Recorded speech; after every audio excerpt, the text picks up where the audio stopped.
Good morning. Joining us on the phone, our friend and yours from the National Weather Service, Matt Friedlein. Good morning. Good frigid morning, Charles. It is bone-chilling, it is cold, and as local sheriff's offices are reporting across north central Illinois, rural areas are having whiteout conditions.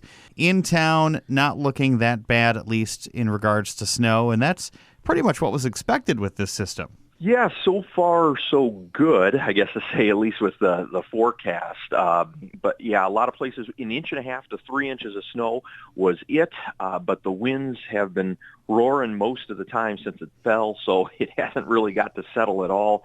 And it won't really until tomorrow evening. It'll continue to blow, especially, like you said, in the open areas. If you are out in the open right now and you're traversing a north-south road, are these wind gusts going to continue all day long? Are the plows going to be able to keep up? Or is this stuff going to be so light that you can probably just drive through some of the drifts that form? Yeah, all good questions. These west winds will continue through the daytime, gusting 40 to 50. And then they'll start to very slowly ease tonight all the way through tomorrow, but it'll be a very gradual drop. And even tomorrow during the day, 35 miles per hour gusts. And basically when you get over 30 with this type of light wind, it causes ground blizzard conditions anywhere you've got at least a couple inches. And we're, again, right around that.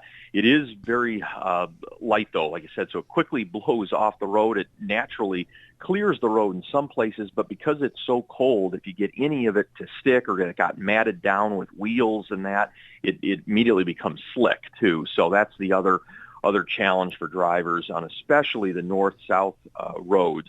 They're the most susceptible. So just allow extra time, dress very warmly in your car, have a kit there in case you get into trouble. And if you can, postpone or rearrange travel, wait till tomorrow, that'd be best. Yeah, frostbite can happen pretty quick in temperatures and wind chills like this, right? Yeah, wind chills out there, as you said, 30, 35 below. It was even toward 40 below overnight. So, it happens 5 to 10 minutes. And in 10 minutes, the most, if you're really outside with no gloves on, it can happen in 5 minutes. 10 minutes?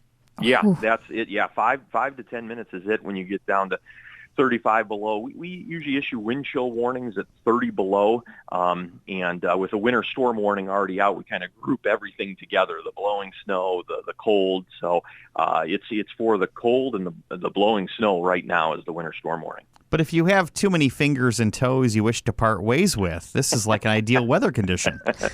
This would be if you have 11 of either one of them, but yeah. I think we all want to keep 10. Yeah, keep what you have for sure. Frostbite is serious, especially in weather like this. When it gets this crazy cold, are there any other atmospheric things that happen that are unusual, like things that only happen when we get into some of these large Arctic air masses? Yeah, there can be a few things. First, for those that live near waterways, the immediate freeze up that happens, including even on larger rivers.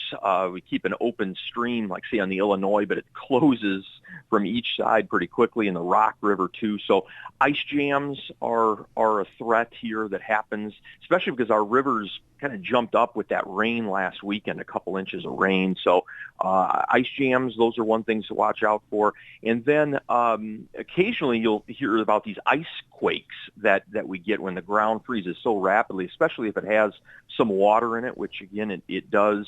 And they may sound like odd, loud popping sounds if you're outside and that. So that's what that can be. Usually you need 10 below or so around there. We're close to that overnight. So that's another thing that can happen. And also a reminder on pipe freezing weather. Snow can act as insulation to the ground, but we only have a couple inches. So that cold really penetrates down again into the ground. And so keep your covered doors underneath the sinks open a little bit. May consider a little drip, especially at nights here, because we're going to be below zero for so long here, 36, 40 hours in total consecutively. It is a mess, that's for sure. It is a mess. Yeah. And so what do you suggest for people who may have already not left their water running and might have some exposed pipes that are frozen? Yeah, it's not too late to start. That's for sure. If you're noticing, though, that you've had a break in that. A lot of the utility, including water companies, they prepare for cold weather like this. Many will have meteorologists or have some private forecast service for them to look out in advance like this because on the infrastructure, this is hard.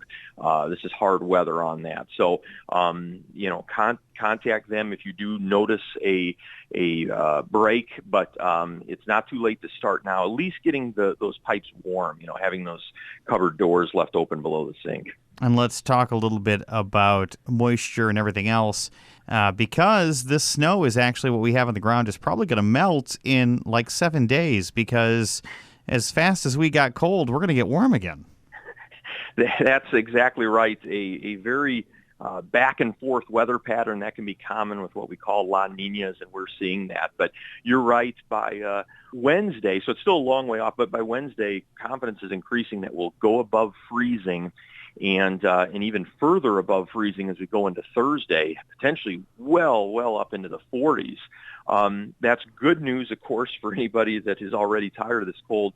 The two things we'll have to watch out for when you get that warm. I mentioned the rivers already. They freeze up, they get a lot of ice, and then all of a sudden they start breaking, and you can get jams and some flooding that way.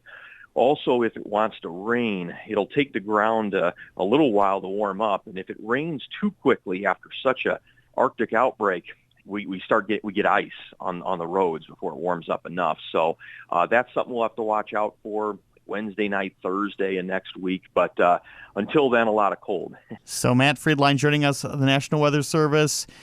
We are not out of the woods yet. What are we going to see in the next 6 to 12 hours? Yeah, sub-zero temperatures, wind chills 25 to 35 below, wind gusts 40 to 50 miles per hour. So all those are ingredients that really encourage staying in town if you can. As you mentioned, driving in town isn't too bad. A combination of trees and buildings blocking the blowing snow, and also our road crews doing great.